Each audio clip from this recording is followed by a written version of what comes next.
পাথর একবারই মন্দির যায় আর ভগবান হয়ে যায়, কিন্তু মানব বারবার মন্দির যাওয়ার পরে সত্যিকারের মানব হতে পারে না।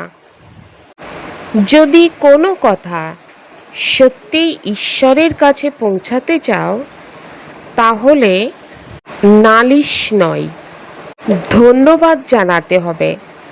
ধন্যবাদের লাইনে দাঁড়াতে হবে, কারণ লাইন লম্বা হয় নালিশের। পরমাত্মা বলেন যে মতলব ছাড়াই কারোর ভালো করে দেখো, তাহলে যে পুণ্য জমা হবে সেই দোয়া বা আশীর্বাদ তোমার উদ্ধার করে দেবে। ओम शांति। बाप के साथ साथ तभी चल सकेंगे जब इस पुरानी दुनिया से बेहद का বৈরাগ্য होगा। হ্যাঁ, বাবা বলেন বাচ্চারা বাবার সাথে অর্থাৎ আমার সাথে সঙ্গে সঙ্গে তখনই চলতে পারবে যখন এই পুরানো জগৎ থেকে অসীম জগতের বৈরাগ্য আসবে। भगवान समर्थ होते हुए भी उसके रचे हुए यज्ञों में विघ्न क्यों पड़ते हैं? হ্যাঁ, ভগবান বাবা তো সমর্থবান, কিন্তু সমর্থবান হওয়ার সত্ত্বেও বাবা যে যজ্ঞ রচনা করেছে সেই যজ্ঞেতে বিঘ্ন কেন ঘটে বা বিঘ্ন কেন পড়ে? क्योंकि रावण भगवान से भी तीखा है। जरूर जब उसका राज्य छीना जाएगा तो वह विघ्न डालेगा ही। शुरू से लेकर ड्रामा अनुसार इस युग में विघ्न पड़ते ही आए हैं, पढ़ने ही है। हम पतित दुनिया से पावन दुनिया में ट्रांसफर हो रहे हैं, तो जरूर पतित मनुष्य विघ्न डालेंगे। বাবা এই কথা বলছেন যে কারণ রাবণ ঈশ্বর অপেক্ষায় উগ্র, তার রাজ্য যখন ছিনিয়ে নেওয়া হবে অবশ্যই তখন সে বিঘ্ন সৃষ্টি করবেই। ড্রামা অনুসারে শুরু থেকে এই যজ্ঞে বিঘ্ন ঘটেই এসেছে আর ঘটবে। আমরা অপবিত্র দুনিয়া থেকে পবিত্র দুনিয়ায় ট্রান্সফার হতে চলেছি, তাহলে অপবিত্র মানুষেরা অবশ্যই বিঘ্ন সৃষ্টি করবে। এখন বাচ্চারা জানে যে দূর দেশের পথিক অর্থাৎ মুসাফির কাকে বলা হয়। আত্মা জানে আমরাও দূর দেশের মুসাফির, আমাদের ঘর শান্তিধাম। এ সমস্ত কথা যদি মানব না বোঝে তবে তো তারা কিছুই বোঝে না। বাবাকে না জানার কারণে সৃষ্টি চক্রকে কেউ জানে না। এই ব্রহ্মার আত্মাও বোঝে যে শিব বাবা বলেন আমি টেম্পোরারি অস্থায়ীভাবে জীবাত্মা হই, তুমি হলে স্থায়ী জীবাত্মা, আমি কেবল সঙ্গমে অস্থায়ী জীবাত্মা হই। অর্থাৎ বাবা কিছু সময়ের জন্য ব্রহ্মা বাবা যে শরীরে প্রবেশ করে শরীরকে ব্যবহার করে, তো সেই কারণে বলা হয়েছে অস্থায়ী জীবাত্মা। তো বাবা এটাও বলে যে আমি তোমাদের মতন নয়, আমি এই জীবে অর্থাৎ শরীরের মধ্যে প্রবেশ করি নিজের পরিচয় দেওয়ার জন্য, তা না হলে তোমরা পরিচয় কিভাবে পাবে? বাবা বাচ্চাদেরকে বুঝিয়েছেন আধ্যাত্মিক পিতা একজনই, যাকে শিব বাবা অথবা ভগবান বলা হয়, অন্য কেউ জানে না।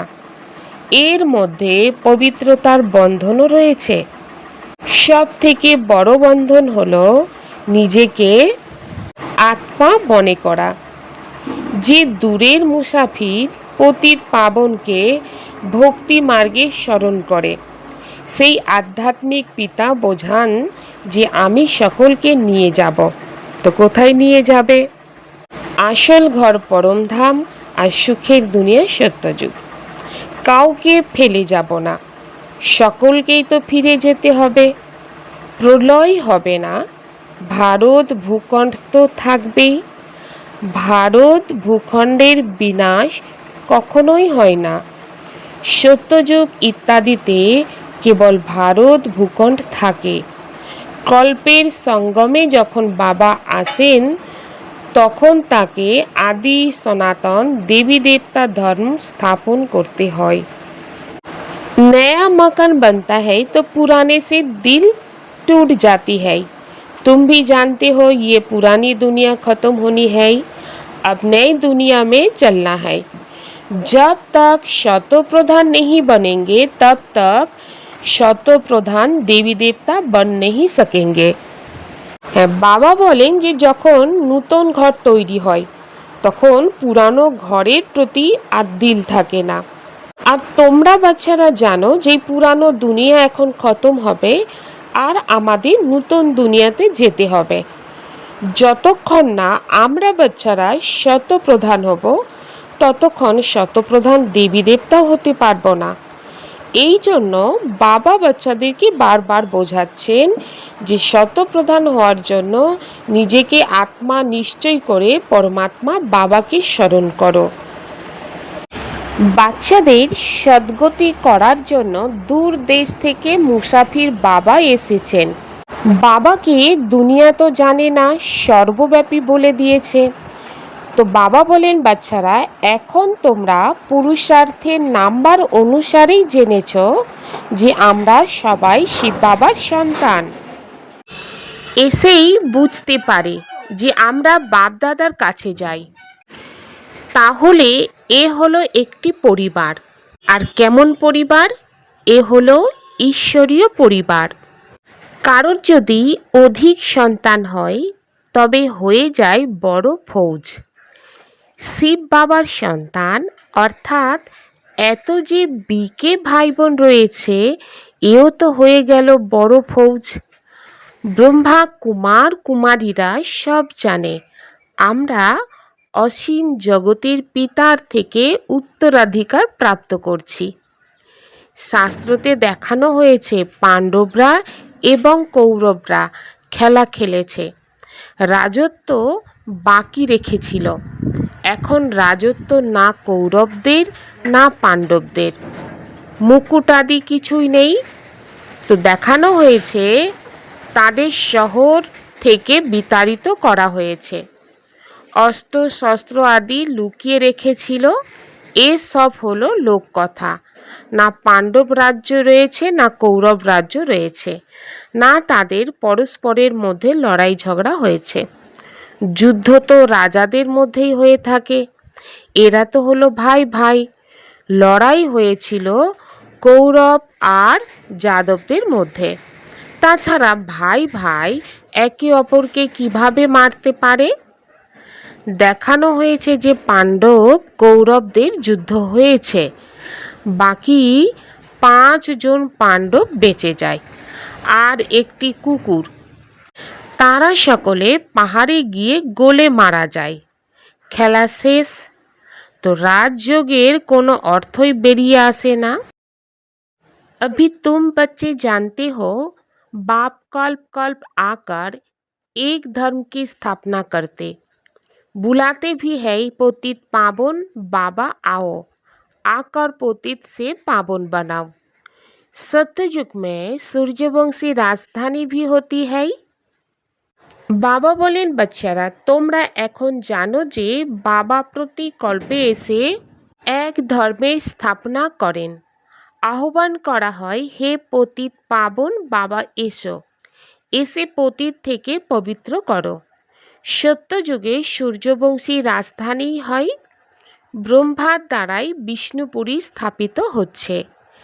এখন বাবা এসেছেন, ওনার ডাইরেকশন অনুসারেই চলতে হবে। কমল পুষ্পের মতো পবিত্র হয়েই থাকতে হবে। কন্যাদের তো বলা হবে না যে গৃহস্থী জীবনে থেকে কমল পুষ্প সম হয়ে থাকো, তারা তো পবিত্রই। একথা গৃহস্থীদের উদ্দেশ্যেই বলা হয়ে থাকে। কুমার কুমারীদের তো বিবাহ করা উচিত নয়, তা না হলে তারা গৃহস্থী হয়ে যাবে।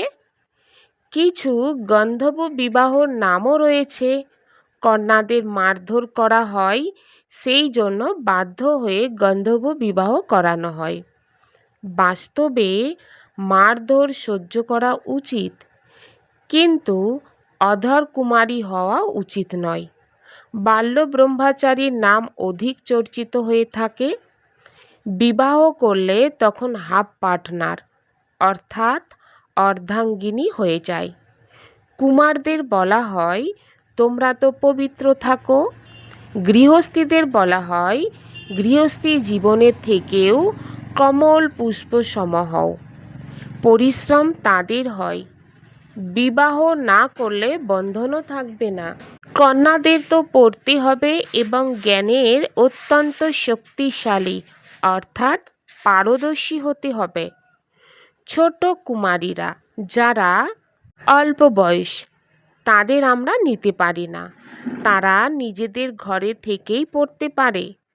মাতা পিতা যদি জ্ঞানে আসে তবেই অল্প বয়স্কদের নেওয়া যেতে পারে। এ হলো স্কুল। স্কুল ঘরেও ঘর, সৎসঙ্গেও সৎসঙ্গ, অর্থাৎ সৎ অর্থাৎ এক পিতা, যার উদ্দেশ্যেই বলা হয়ে থাকে আত্মা গৌরবর্ণ হয়ে যায়। বাবা বলে আমি মুসাফির, সর্বদাই সুন্দর পবিত্র থাকি।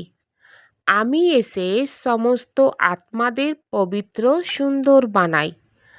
আর তো এরকম কোনো মুসাফির নেই। বাবা বোঝান আমি এসেছি, তো কেন এসেছে? রাবণ রাজ্যের এই শরীর অপরের। তোমাদের আত্মা বলবে এ হলো আমাদের শরীর। বাবা বলবেন এ আমার শরীর নয়, এ হলো এনার অর্থাৎ ব্রহ্মার শরীর। এই অপবিত্র শরীর আমার নয়। তিনি আসেন ব্রহ্মার অনেক জন্মের অন্তিম জন্মে, যিনি পবিত্রতায় প্রথম স্থান অধিকার করেছিলেন। তিনি নাম্বার অনুসারে শেষে অর্থাৎ অন্তে এসে বিকারী হয়। প্রথম স্থান অধিকারী 16 কলা সম্পূর্ণ ছিলেন। এখন কোনো কলাই অবশিষ্ট নেই, সকলেই তো অপবিত্র। তাহলে বাবা হলেন দূর দেশের মুসাফির।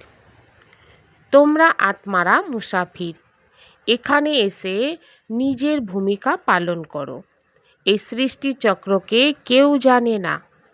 অবশ্যই কেউ কতই না শাস্ত্র আদি পড়া থাকুক, কিন্তু কেউ এই জ্ঞান দান করতে পারবে না।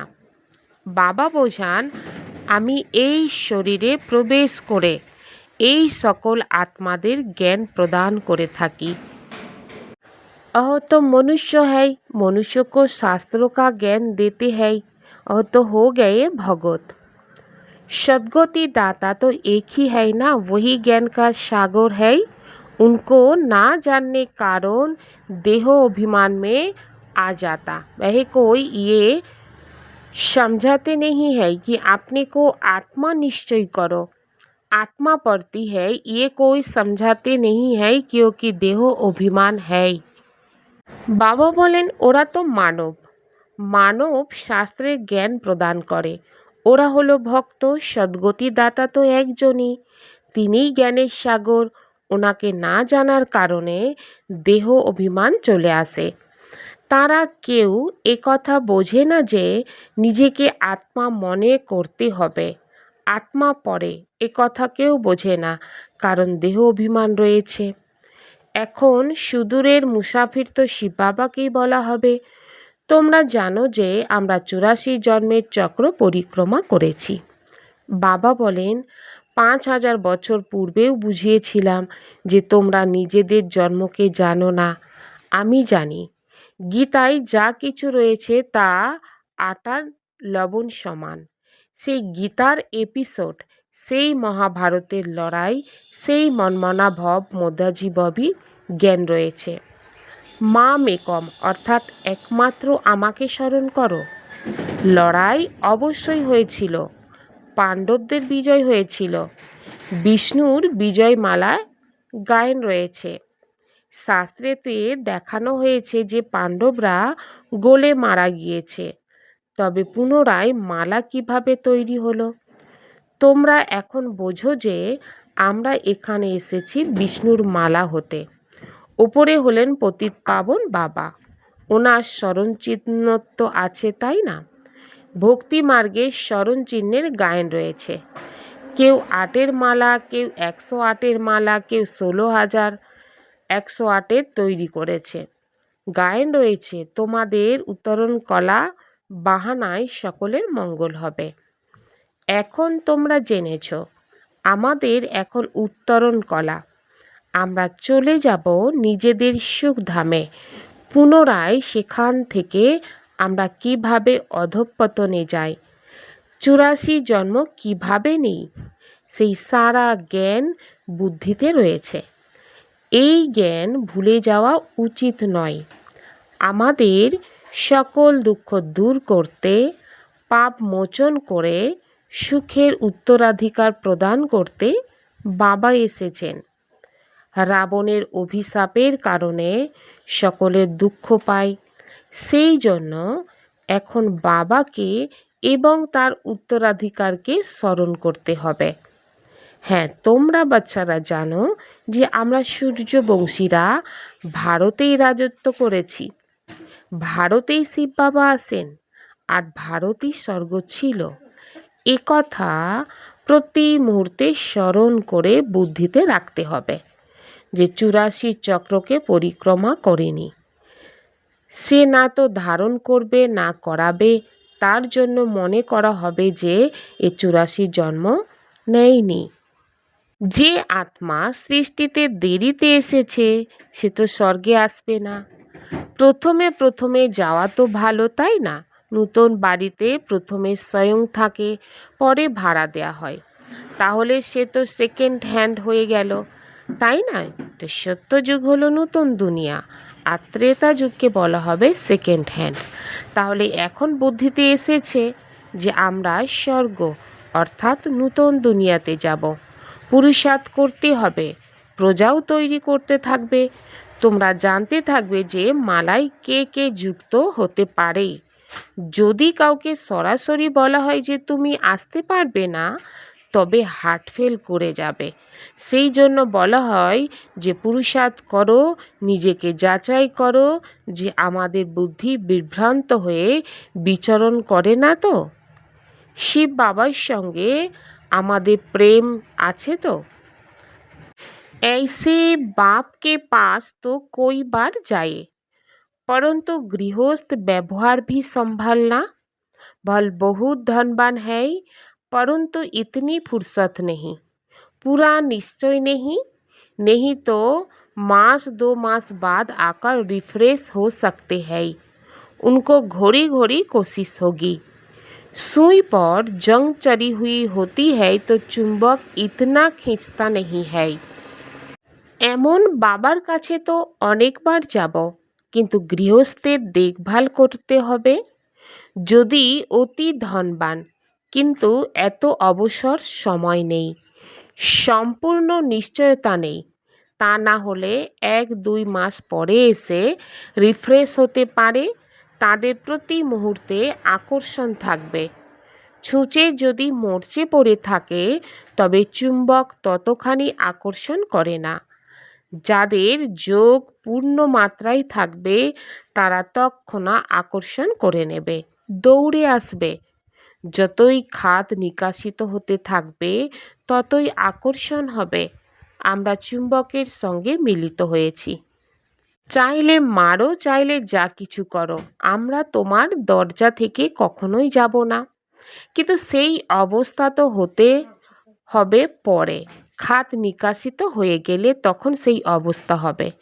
বাবা বলেন, হে আত্মারা, অবশ্যই নিজস্ব গৃহস্থী জীবনে থেকে মনমনা ভাব এমন নয় যে পালিয়ে এখানে এসে বসে পড়তে হবে। সাগরের কাছে মেঘকে আসতেই হবে রিফ্রেশ হওয়ার জন্য। পুনরায় সার্ভিস করতে যেতে হবে। বন্ধন যখন সমাপ্ত হয়ে যাবে তখন সেবা করতে যেতে পারবে। মাতা পিতাকে নিজেদের বাচ্চাদের প্রতিপালন করতে হবে, বাবার স্মরণে থাকতে হবে এবং পবিত্র হতে হবে। বাবা বুঝিয়েছেন জ্ঞানযজ্ঞে অনেক প্রকারের বিঘ্ন সৃষ্টি হয়। বলে যে ঈশ্বর তো সমর্থবান, তবে বিঘ্ন ঘটে কেন? মানবের জানা নেই রাবণ ভগবানের থেকেও তীক্ষ্ণ অর্থাৎ পারদর্শী কোন দিকে, নেগেটিভে।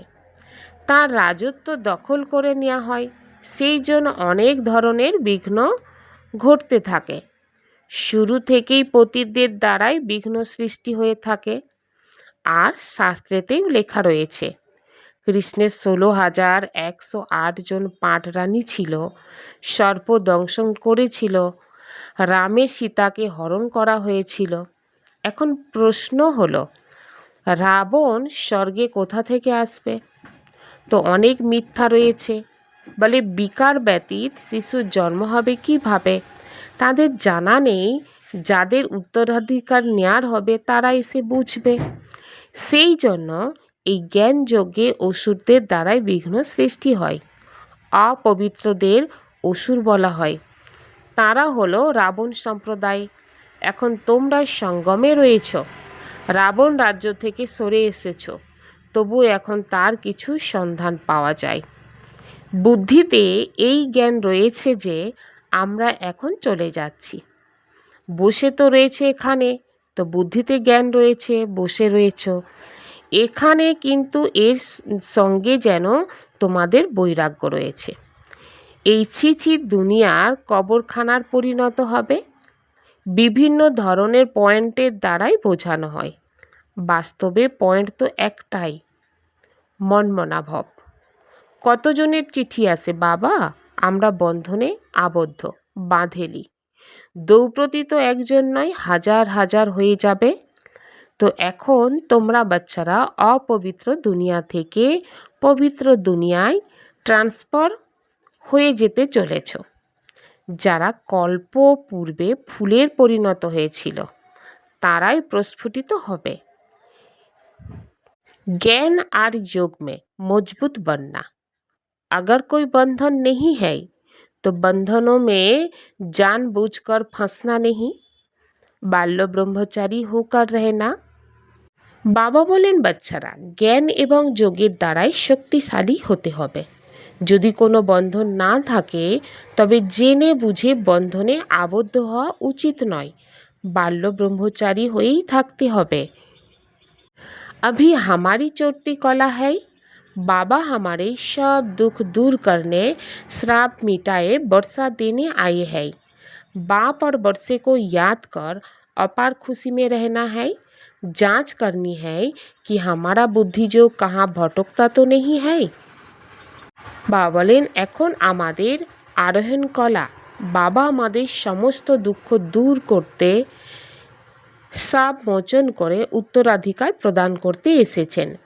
বাবা আর উত্তরাধিকারকে স্মরণ করে অপার খুশিতে থাকতে হবে।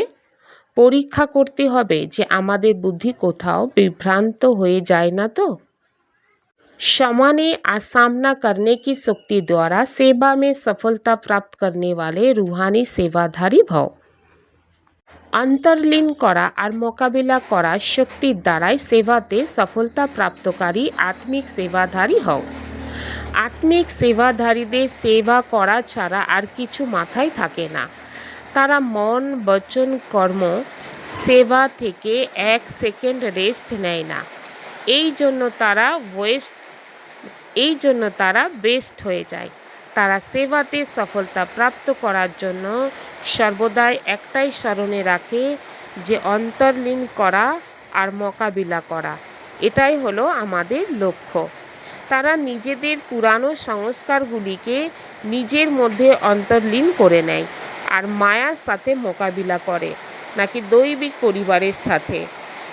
এই রকম বাচ্চা যারা নলেজফুলের সাথে সাথে পাওয়ারফুল থাকে তাদেরকেই বলা হয় आत्मिक सेवाधारी। छोटी बात को बड़ा नहीं करो, वातावरण को शक्तिशाली बनाओ। ছোট কথাকে বড় করবে না, কিন্তু বাতাবরণকে শক্তিশালী বানাবে। ওম শান্তি।